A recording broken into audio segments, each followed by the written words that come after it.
Cared for academics, so while I was attending school, I'll be drawing from first period to the very last.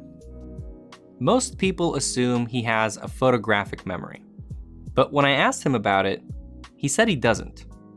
Of course,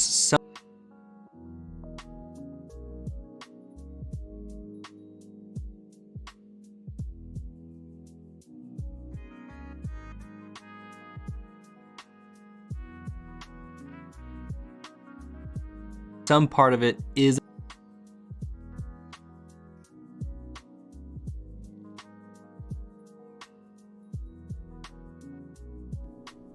Cared for academics.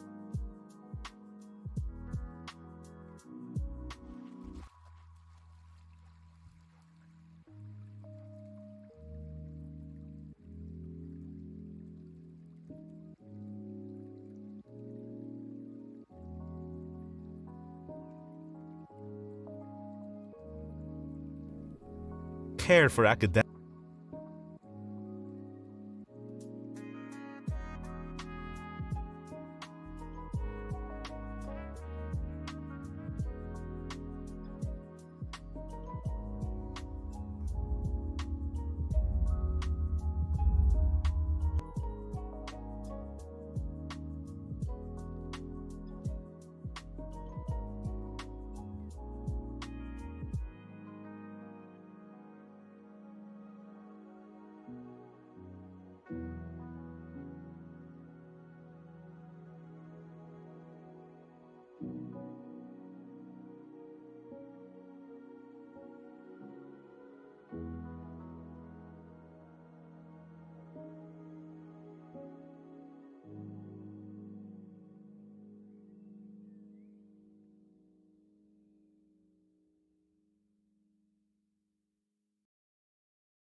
Hello, viewers and artists and all alike, to Coloring Comics.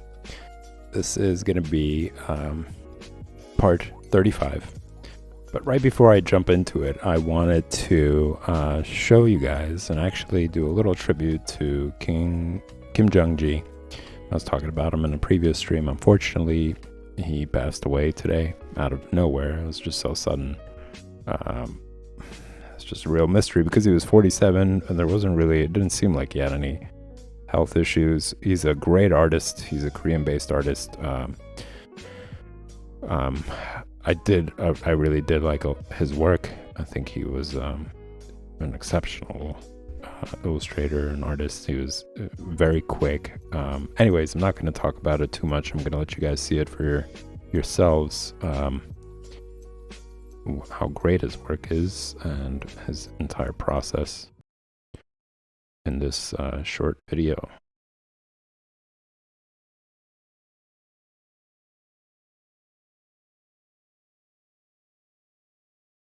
Jung. You've probably heard of him. He does these amazingly accurate drawings from his memory without any construction lines. Everybody is amazed by his memory. Even me. Especially me. My memory is embarrassing. My name is Stan Prokopenko. In this episode of Proko, I'm going to try to figure out why Kim Jung-gi is so good. What makes him one of the best draftsmen in the world. If you like this video, please subscribe. In this video, we use a voice actor to translate Kim Jung-gi. He's from South Korea and doesn't speak English. I don't think it's gonna go well today. Oh, and if you're sensitive to nudity and sexual drawings, proceed with caution. I drove up to LA when I heard he's performing. Maybe some of his skill will rub off on me. He does events like this frequently. He travels half the year. The other half he spends with his family. He said he tries not to draw too much when he's home. I don't believe him. He's always drawing. He draws on paper that's way too big for most people to fill in an afternoon. Not for him. He's the master. And I said that he's performing. It pretty much is a performance at this point. He's there to entertain. Half the time, he's cracking jokes. I just made 3 mistakes. Just now. People sit and watch him for 3 hours, completely mesmerized by the magic. Some people ask questions. Many are about his ability to visualize the drawing before he begins. When did you realize you had a good memory? Everyone wants to figure out how they can get this good. How can I draw anything from imagination? How can I get such a giant visual library in my brain? Tell us the secret, Kim Jung-gi. I couldn't help myself. I asked about it too. Do you think you were born with a better memory than most people? I'd say that I'm able to remember and recall images for a much longer period of time than most people. But I also drew so much. I probably drew way more than people think I have. I never cared for academics, so while I was attending school, I'll be drawing from first period to the very last. Most people assume he has a photographic memory. But when I asked him about it, he said he doesn't. Of course, some part of it is a talent he was born with, but we can't overlook how much that talent was developed. Are you tired of everybody asking you about your amazing memory?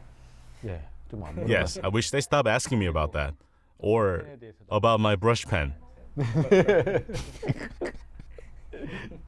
If they ask me one more time, I'm going to refuse to do a live drawing session. What kind of pen do you use? Maybe we can find the secret in his childhood. So what do you think are the main parts of your childhood that made you become such a great artist? I've always liked drawing, even from a young age. I'm not sure why, since there was no one else in the family that shared that interest. But as for me, I'd draw on any blank piece of paper I could get my hands on. I was already more visually advanced than my peers in kindergarten, drawing three-dimensional objects when they were drawing in 2D. And when people around me noticed my skills, I'd get compliments and affirmations, which probably motivated me to pursue the arts even more. I started drawing things that interested me. As I grew, I started being able to draw a lot of different things. It's definitely the support from my friends and the people around me that made me want to try harder to improve. And ever since I was little, I had a specific dream. I only had one dream. So I never thought I had any other option but to become an artist. My school life can be summarized in two activities: kicking a ball around and drawing. Yeah, I was horrible academically. I used to get scolded quite often. And because I was the eldest son, they weren't so keen on me pursuing the arts. So, although all my school reports said artistically talented, would be good to encourage him to pursue that field, my parents never let me take any art classes. It wasn't until high school that they allowed me to, probably because they feared that I wouldn't get into any colleges at that rate. They preferred that I go to a college of fine arts than no college at all. They actually regret that they didn't give me an art education earlier. But aside from that, they were very supportive and great parents. After high school, even before high school, they supported me in my studies, although I had no interest in academics, buying fruits for me and sending me to private tutors and so on. In a lot of Asian cultures, there are bigger expectations for the eldest child, and they had big dreams for me. It's just that I didn't follow them. Art influencers on Instagram have a deep, dark. I'm going to spare you guys these advertisements. Kim Jung-gi doesn't seem like the type of guy that would follow someone else's dreams. He does what he wants. He says what he wants. He draws what he wants. What do your siblings do? One, my little brother works for a pharmaceutical company, and my little sister is married and is an ordinary housewife. Are they happy? I think I'm the happiest.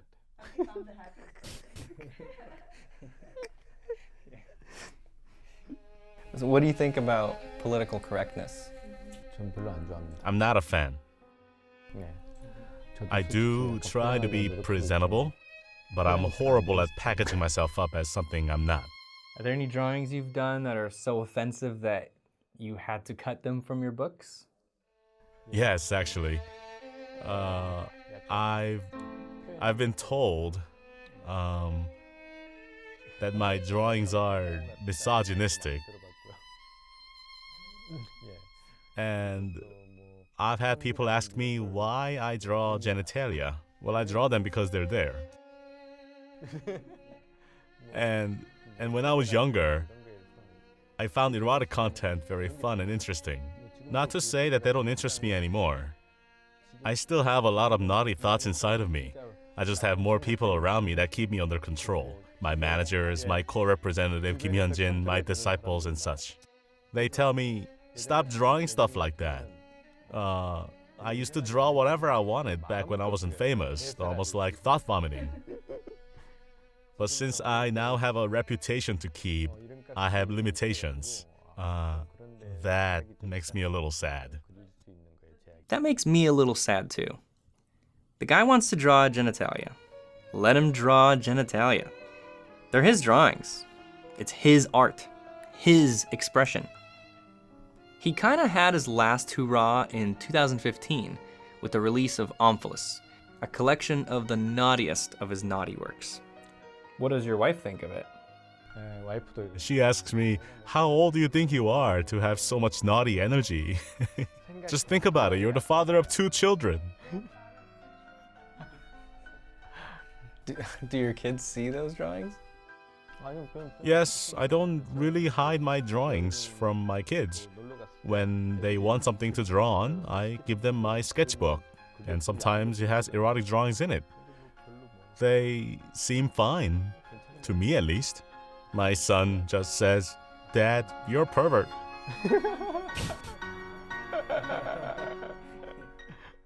Kim Jung-gi isn't the type of guy that does what others want him to do, but he had no choice when it came to the military. In Korea, every man has to serve 2 years. Yet, even in the military, he would find clever ways to avoid doing some things. Before I joined the military, I heard that people, mostly those of a higher rank than you, would ask you to draw all sorts of drawings if they knew that you were an art student. Like their girlfriends or their families. So I pretended to draw badly on purpose. And they didn't really ask me too many favors. I really dislike these types of commissioned works. I don't even draw my own family, so why should I have to draw someone else's? There was another art student that joined a few months after me who ended up shouldering a whole lot of this burden. And when he later found out that I was actually very good at drawing, he got a little annoyed. The first year is so intense, he says he couldn't draw at all until he became a corporal, about a year and a couple months in. I would draw in my head a lot. For example, when I was inside a military aircraft, waiting to parachute down, I would observe the internal structure of the aircraft and draw it in my mind. Of course, it was a little scary, but my interests overrode any fear. I would keenly observe the gears and the guns and try to touch them and feel them if I could. It seems like there's two major things he does that makes him him. He's always observing. He's always focusing on how things look and saving that into his visual library. What traits do you have that make you a great artist? First of all, observation skill. See? Told you. In Korea, there's a public bathhouse, so let's say if I want to draw humans, then it's an easy access. Instead of drawing in a sketchbook, I would just sit there inside of a hot tub and I'll just watch how people scrub their back. Yeah, then it would just be a study. People used to look at me in the public bathhouses like, what are you doing here? When you learn how to draw a human, or you understand the mechanics of the human body, it's easier to learn how to draw animals. There's a lot of similarities between the anatomy. After you learn how to draw a lion, drawing a tiger becomes easier. It's just a matter of studying them enough to figure out the differences. So once you start to understand the content, you can manipulate them, or you can change them however you want, and even merge them with mechanical elements or human to an animal. It really it's an application, and that's how you can be more free when you draw, to deliver your ideas. He said he drew this helmet based on a helmet he saw at an exhibition in New York. The aviator goggles are from the Air and Space Museum in San Diego. But he's not drawing the exact helmet and goggles he saw. He's adjusting them and combining them with other helmets and goggles he's seen in his life. How I work is not to deliver one-to-one accurate photo image to you guys. It's more about using visual communication to make you believe what you see is correct. The other thing, the second thing that makes him him, is of course, he draws a lot. He reinforces things in his visual library by drawing them. I think the foundation is drawing a lot. And as for myself, I alternated between drawing whatever I wanted and studying basic concepts. When I get stuck in my drawings, then I would go flip through some books or observe the world around me. And when I figure out the answer, then I'd go draw some more and repeat. The fans on the Facebook live streams are telling me I need to rest. This is nothing, guys. I mean, I did this when I was in kindergarten. This is nothing, guys. Come on. In Korea, there's an arena for the League of Legends video game. He was commissioned to do a drawing 3 meters tall by 8 meters wide. That's 10 feet by 26 feet. He said he drew for 2 weeks straight, with breaks to sleep and eat. Probably to use the bathroom too, although he didn't say. Maybe he never takes bathroom breaks. Maybe that's his secret. I told him you can take a break, it's been an hour, and he said no, I have to finish. Guys, don't move, okay? No bathroom break. Do you enjoy the process more or the final result? I enjoy the process more. First of all, nowadays, I draw like it's a habit. I sit down and I draw. So it's as natural for me as breathing.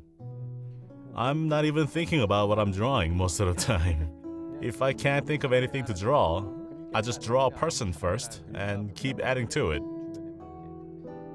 See, I still find drawing fun, and I hope that I don't lose that sense of joy for a long time. He said that in 10 years, he doesn't want to travel so much. This incredible device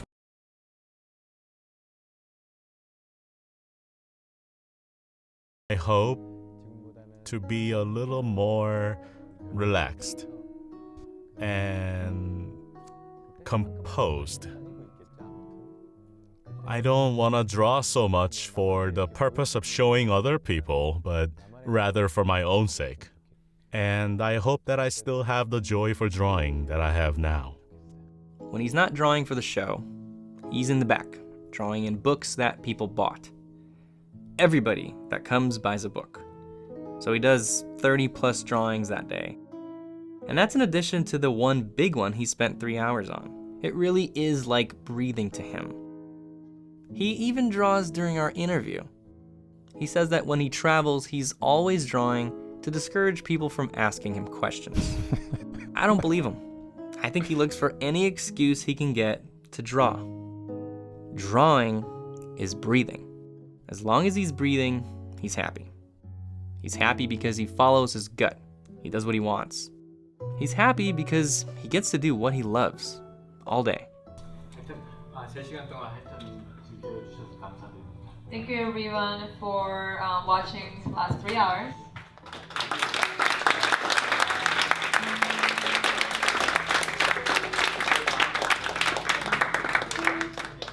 This is Kim Jung-gi. You've probably heard of him. He draws a lot. Everybody should be amazed by how much he draws. Even me. Especially me. I should draw more.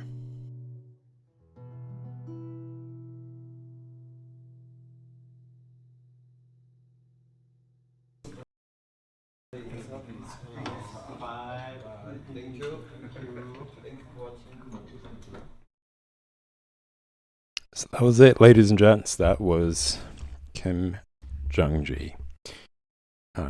Super frustrated that he passed away today. Still just can't really understand it. 47 years old, really young. And as you guys heard, he had way more plans for the future. But it was a great video.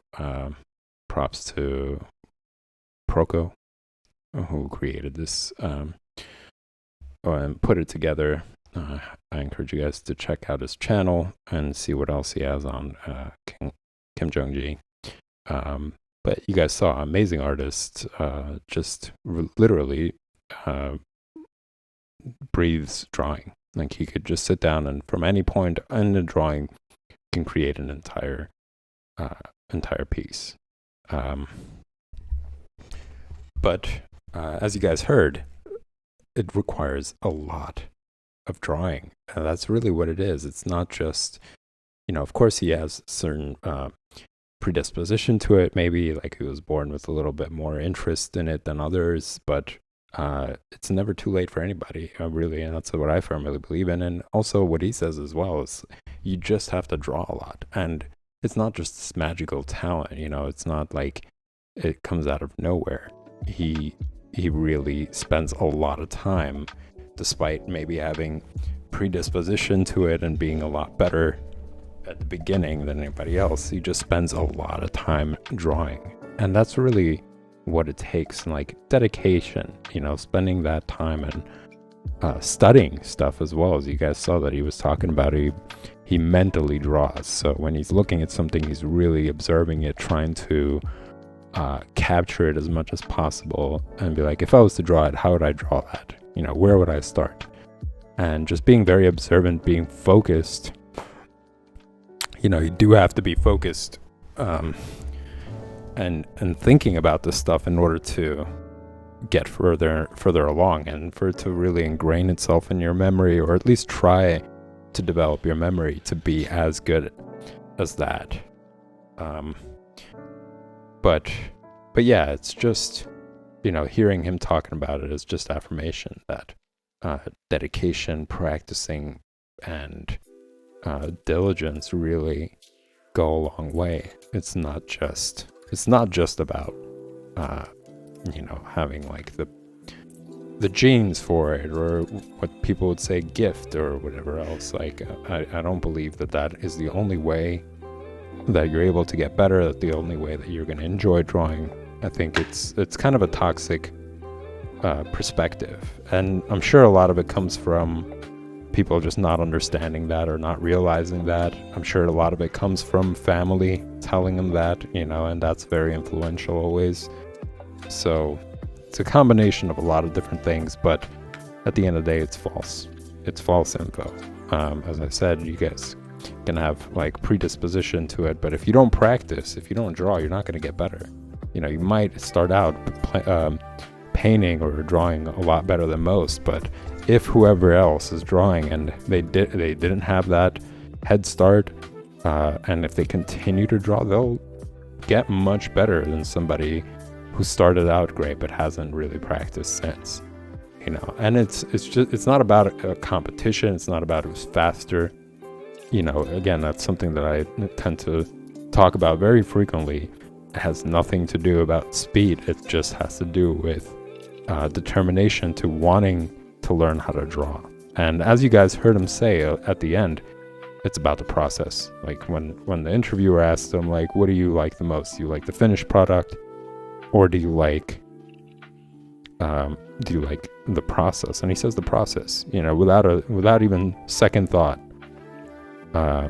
He just immediately answered it. And that's exactly what it is. It should be about that. You should really enjoy. And if you're not good yet, just enjoy the determination and the little step-by-step improvement, knowing that eventually you're going to get to this level. If you spend that time, practicing and drawing a lot, that you will get there as well. Well, anyways, that's a tribute to him, guys. Check out his books. I'm also going to be buying that at some point in the future. I got a huge library of things that I want to buy just to observe and to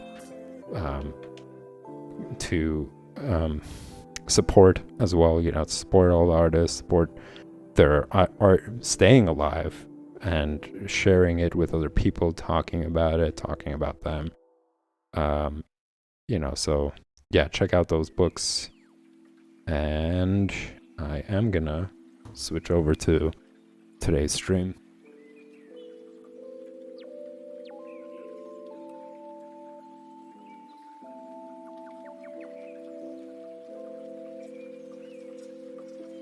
Another great artist, Jung Buscema.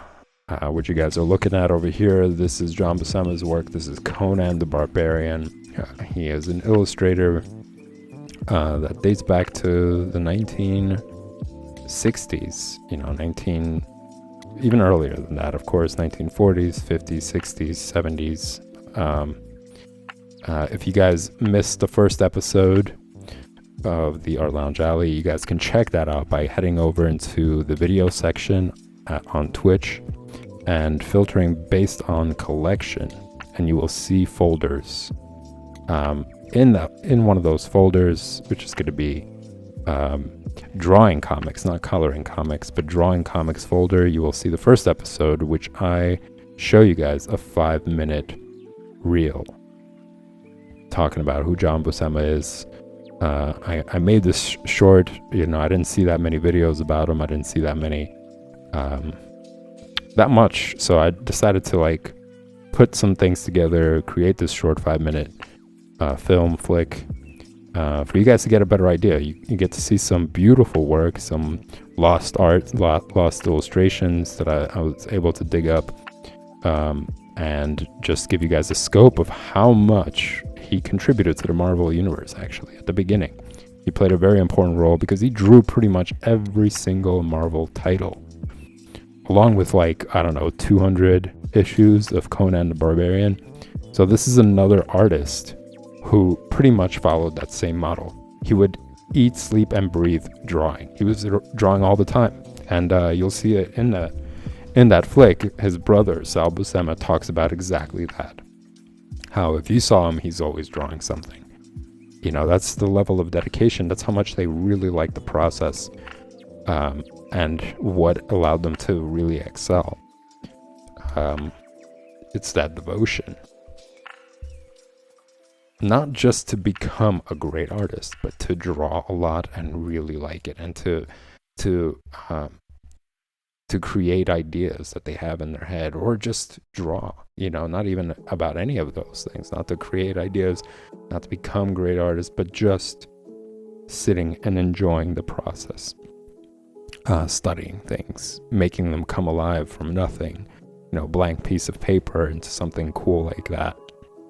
When he was doing all this stuff, it's beautiful work, beautiful storytelling, face expressions, face features. This is one of my favorite panels in this book as well, in this issue. Just dramatic gestures, camera work, beautiful camera work, all of it combined together just makes him one of the greatest illustrators as well. So he's up there. He's definitely up there with one of my favorite artists. All right, y'all. So enough gushing about that. I'm gonna start today's stream, and I'm gonna start. Where's my brush? 0. Is this 0? No. I'm staring right at it. Is this it? It should be. Round 0. Okay, it is 0. So I'm gonna move on. Actually, no. I'm gonna go back to this. And I'm gonna be using India ink. This is Dr. P.H. Martin's Bombay India ink. Gonna give it a little shake. Make sure it's all mixed well together. It's not just water at the top. I'm gonna squeeze it out, and I'm gonna start mixing color for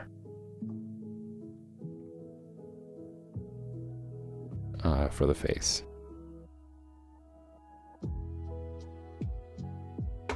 Just gonna require some yellow.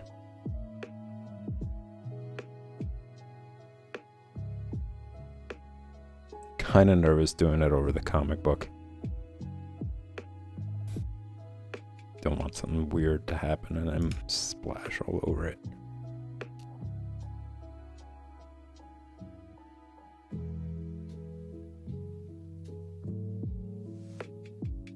Doesn't really require that much. With these India inks and the size of these panels, it really doesn't require that many drops. This is what's great about all this stuff. It's already pre-mixed. Unlike watercolor, you have to mix the colors with water, or this is already pretty much liquid, in liquid form. Just gonna do 2 drops, not even full drops, just 2 small drops of all those colors, and gonna play around with it a little bit.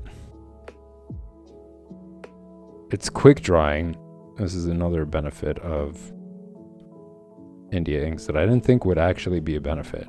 And when I first started working with them, I'm like, man, how's that gonna work out for mixing colors? But it works out perfectly, actually, because it creates a coat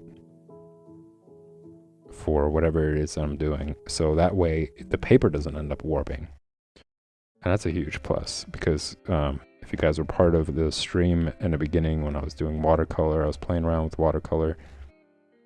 It was a disaster because I was like, I got to do this real quick. I have to mix the colors really accurate. And even though it was great, I really did. It trained me to focus more. Let's see, how does that look? Not bad. I'm going to say that's pretty accurate. I'm going to play with it. Yeah, I had to be very accurate about it, because again, if I was wrong, that means I would have to go back, mix it again, and apply all that water on the paper again, which would warp the paper. This is a multimedia purposed sketchbook, but still, despite that, it's not made or designed to really withstand a lot of water. So the paper would start warping after some time. That was a huge bummer because it gave me like this frustration, like anxiety, like, oh, is this the right color? I gotta move on. I can't spend too much time working on this panel or on this part of the drawing. So it was just this very rushed sort of vibe about it. But with India ink, since it dries quickly, it gives a coat. So when I go back and let's say it's not the color like this, it was a little too dark, it's already protecting the paper because it dried, so it's a total win there. I didn't think that's something I would like, but very well.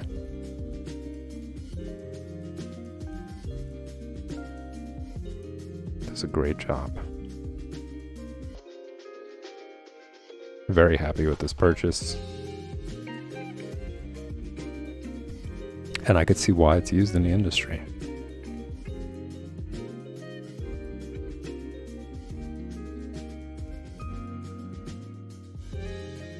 But what you guys are seeing is different from,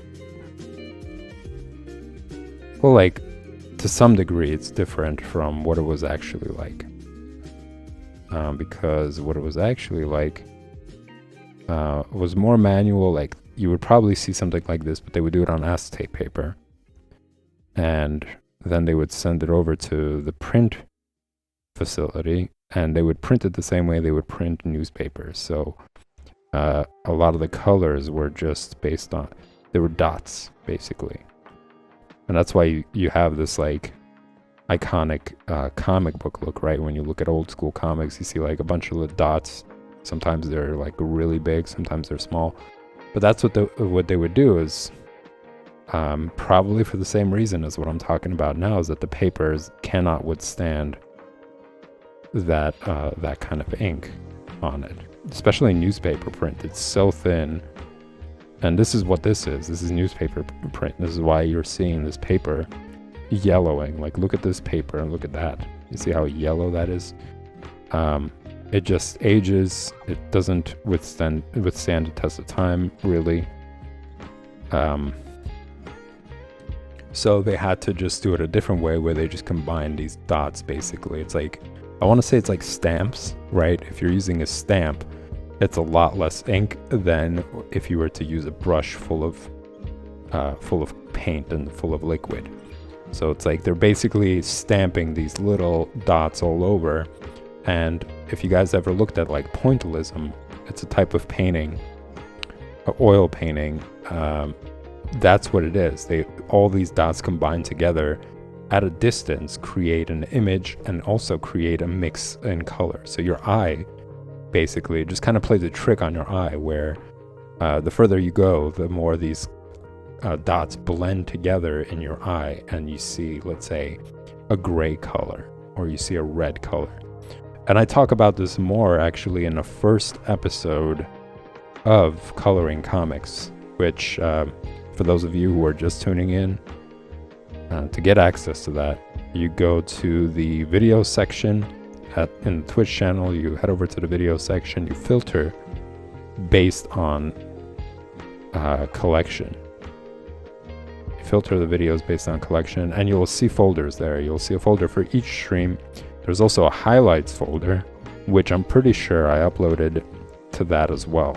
So if you guys want to just check that video out, where I talk about, and I also do I created a short flick demonstrating, or like a special intro, I want to say, talking about that. I'll show you guys pictures of the facility that people worked on to create these images, to color comics, and I give you guys examples of what that manual process was like. So it's pretty fun. It's really interesting. I highly encourage you guys to check that out and get a better understanding of, like, what that process is like in comparison to nowadays, with, of course, more technology and better capability of technology. You get better results, faster results, really.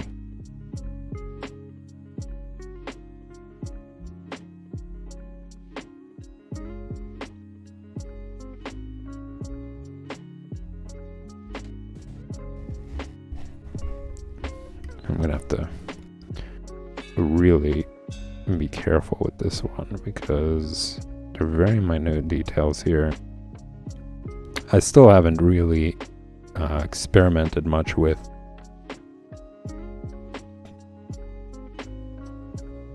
how transparent they are, India inks.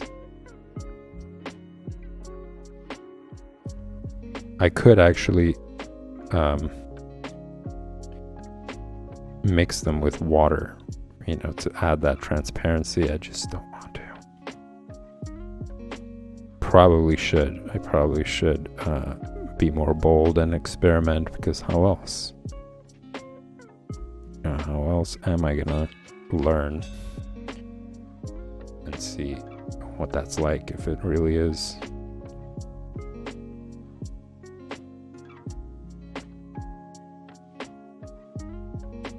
more transparent?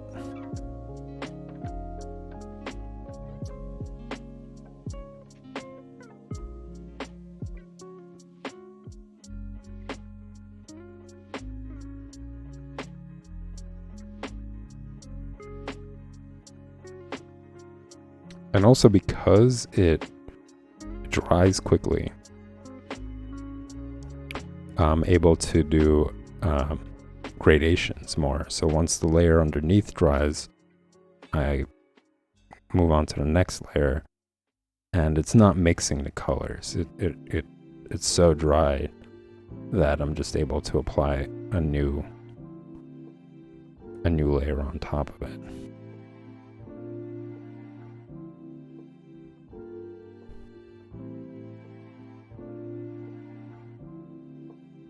Still seems pretty bright to me.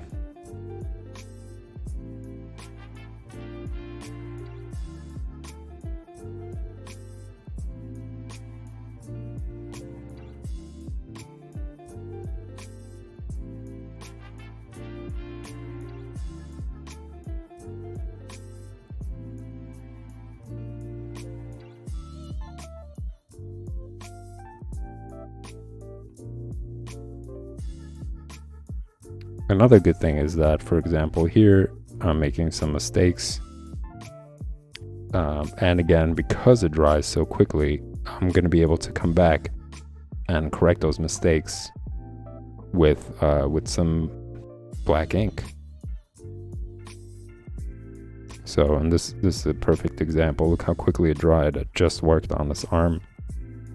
And see that? And I could actually do a little bit of blending here. Give you guys an example of like how it's pretty easy to have like color variation. I mean, I'm just gonna fill it in solid, really. But look at that, no warping, excellent. I love that. The paper isn't bubbling up.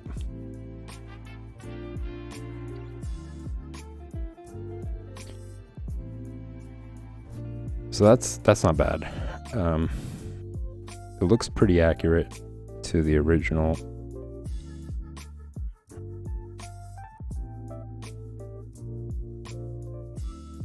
And I'm just gonna make sure everything is about right. I say so. I say it is. I'm gonna move over to this one here. While I'm on the skin tone right now, might as well, since I have that on the brush, might as well try to fill up this space.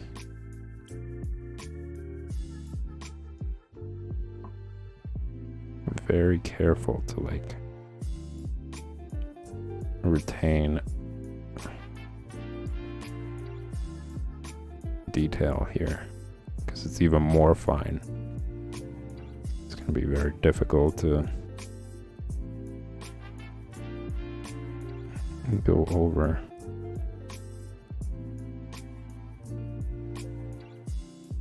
So far, so good.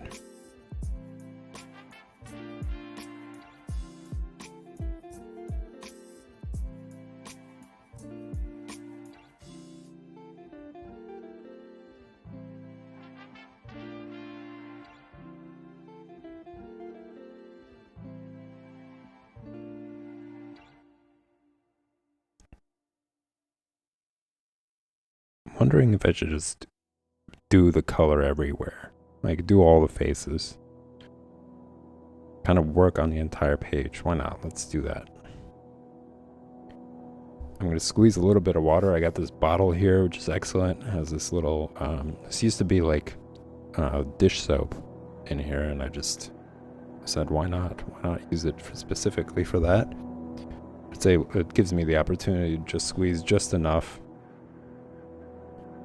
and not have to do too much. And what this does is I'm able to reuse the paint that's already on the brush because it's already dried. You know, that's how quickly this stuff dries.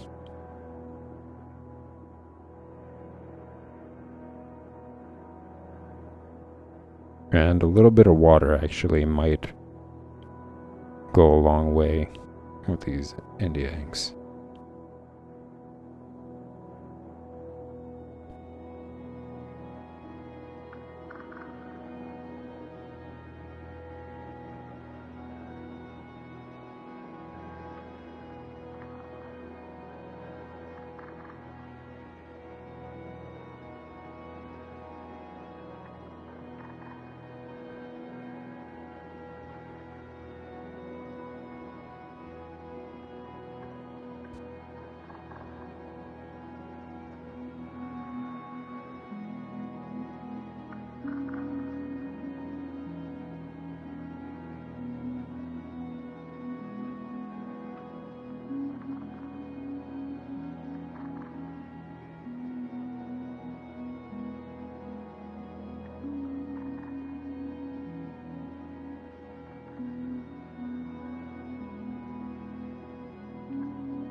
Carefully, carefully.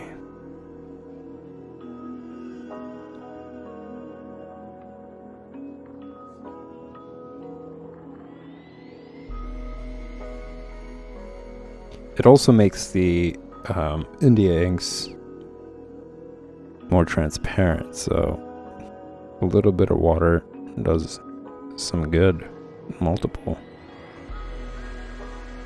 good. But still, it's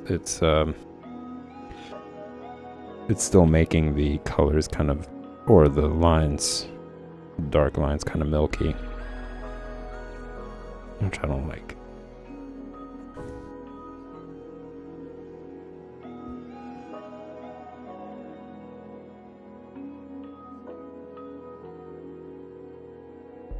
And the last guy here.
All right, so that's done. I think the next really big color here is going to be green. Like, that is essentially what most of these panels are. green and gray. So I'm gonna come over to this bottle here, make sure that it's closed, give it a good shake. I also see that there's some blue in the green, so I might have to play around with that. Do 2 drops of that. And here I think, well, with this color, I think it's a little bit easier to play with transparency when it comes to detail, because it's dark, but not as dark as black. So, you know, I got some water on there. I'm gonna go straight to green here, and you can see that it still retains the detail because of this color. Now, I don't like this color because it doesn't match. It's like way too like forest green. Too light, I guess. Because now it looks like forest green as well. So I'm gonna have to do some mixing. But this plus some yellow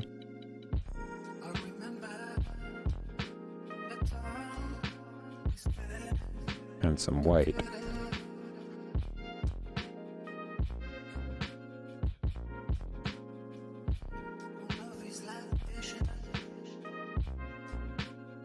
Should give me the color that I'm looking for right now.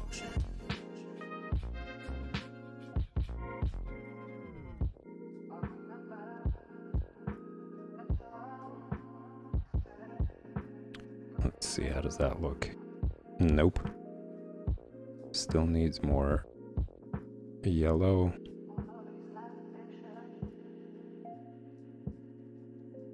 And white, I believe.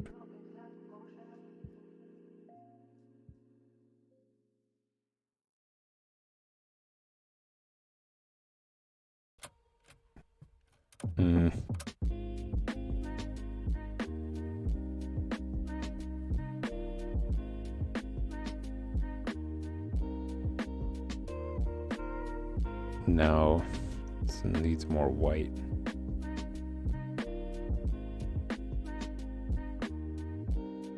I'm getting closer.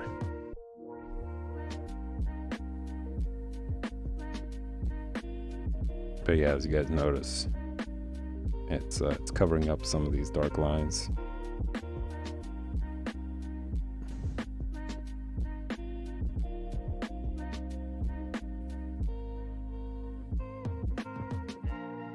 It's already dried. Very quick.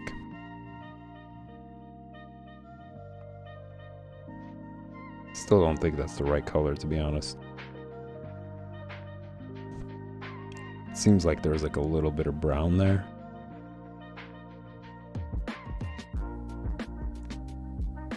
So let's get that there. Got some brown here.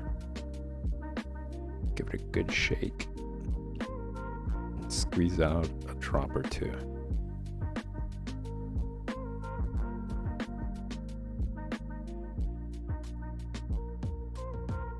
There isn't that much of it, so in the panels, that is, so it's, and it dries so quickly that it would be wasteful to squeeze out more than just a drop or two.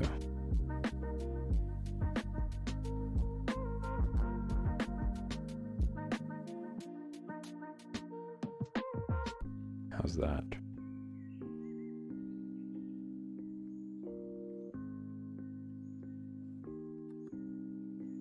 I mean, it's somewhat close.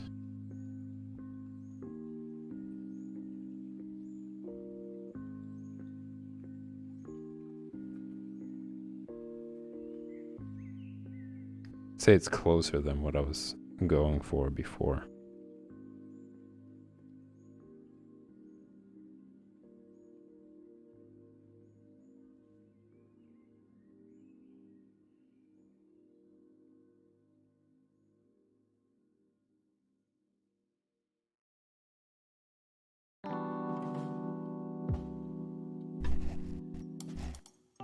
Oh, and another thing that I forgot to mention that I really like about Kim Jung-ji's technique is he uses the brushes in a way that I like. Like he uses it at a distance. Like he's not doing this.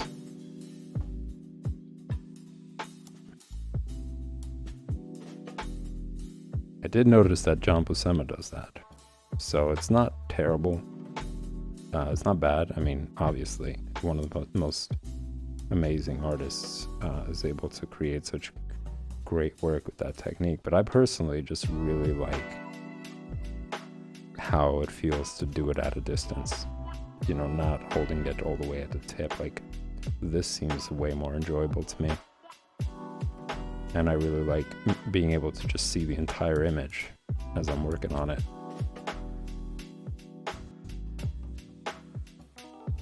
Use a drop of water on this to give this color longevity, for it not to dry up on me like it's doing now.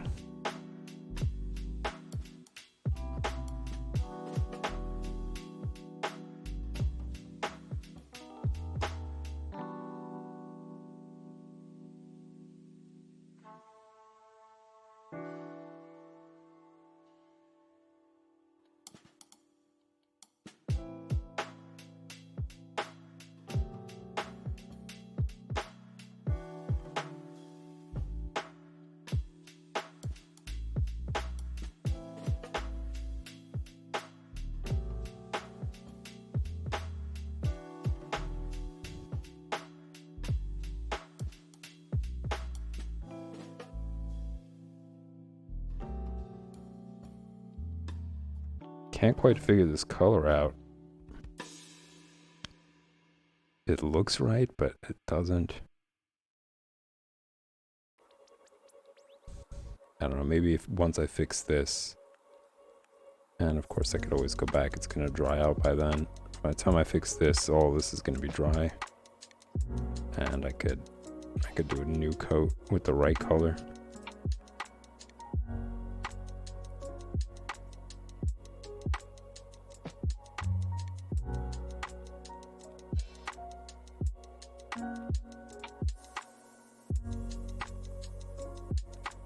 Now the question is, how do I get that color?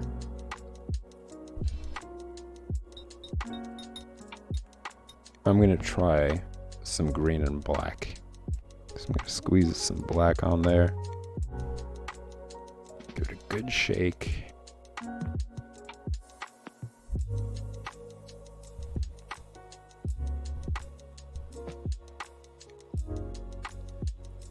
And do just a drop.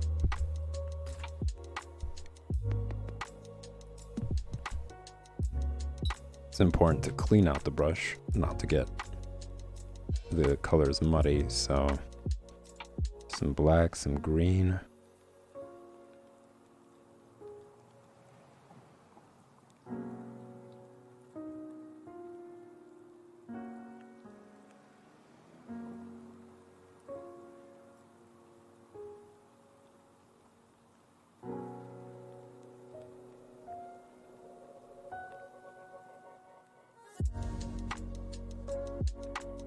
Too dark.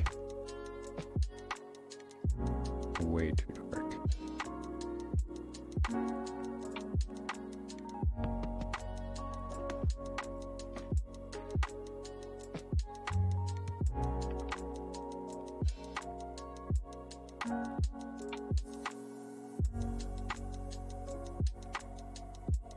Looks about right. But it looks kind of watered down. The shade is right, it's just not the right amount of saturation, I guess.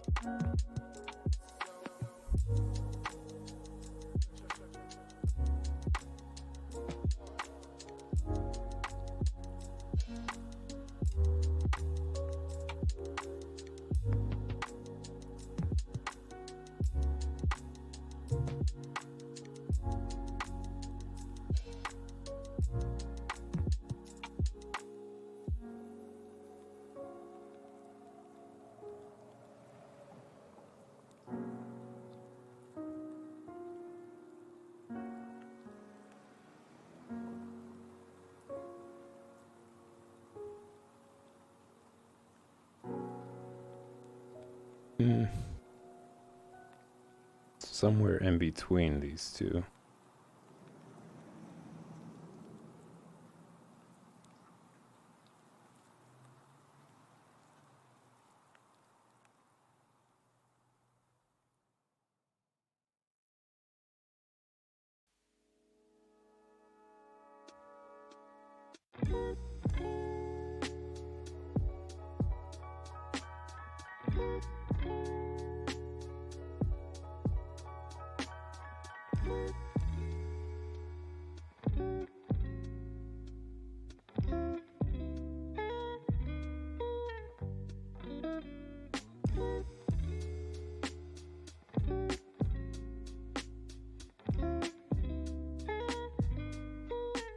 I'm gonna run with it for now.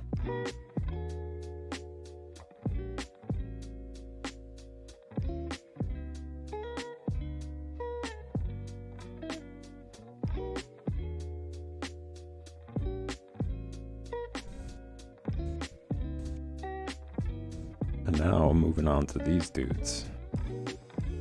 Oh man, look at the time. All right, what I'm gonna do is I'm gonna finish off these guys, their coats, that is. And then, ladies and gents, I'm gonna have to call it a night. Totally forgot that the beginning of the stream was... Well, I didn't forget it, but I just didn't think that time would come so soon.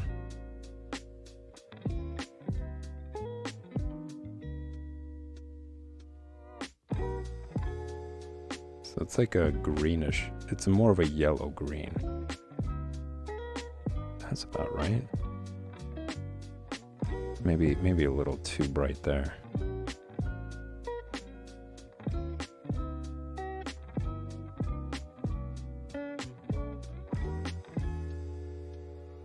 Too bright.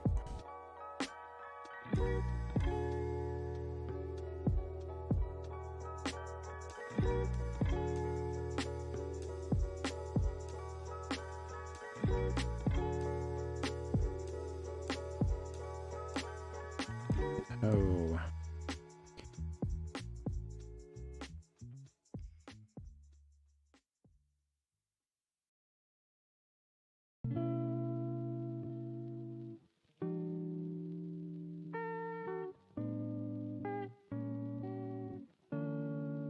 It's more of like a warm, it's a warm light yellow. Oh, and I'm seeing a big mistake here. It's a big one.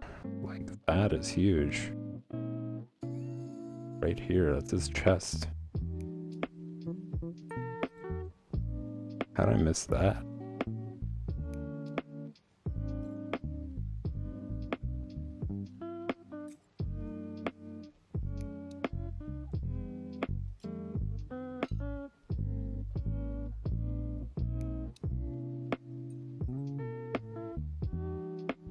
Alright, good enough there.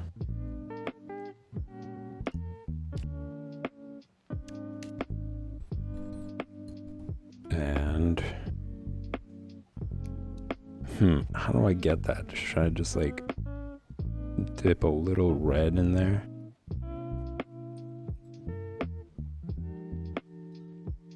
No, it's so much red. Way more red than I needed.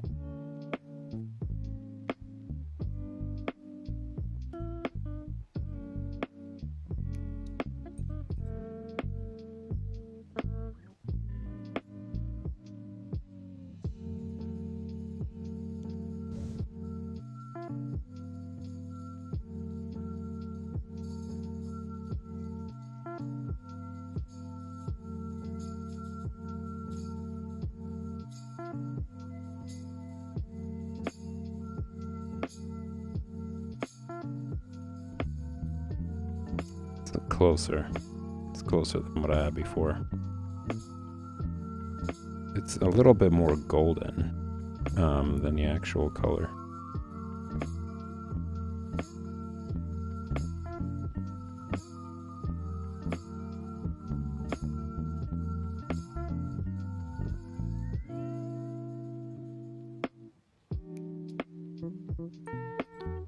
I'm gonna run with it for now.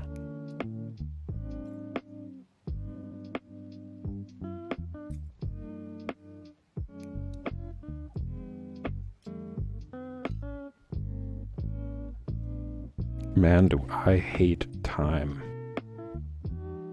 And how quickly it goes.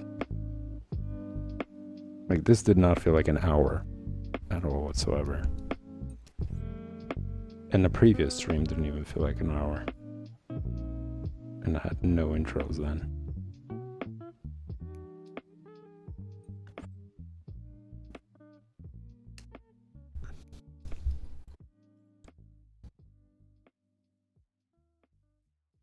Alright, y'all.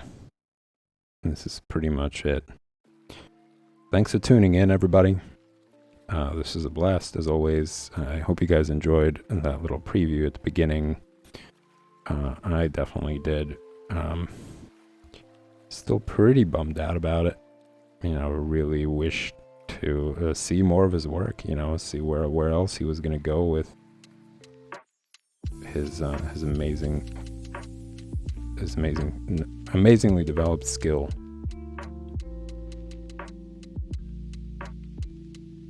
And what more stuff he was going to produce.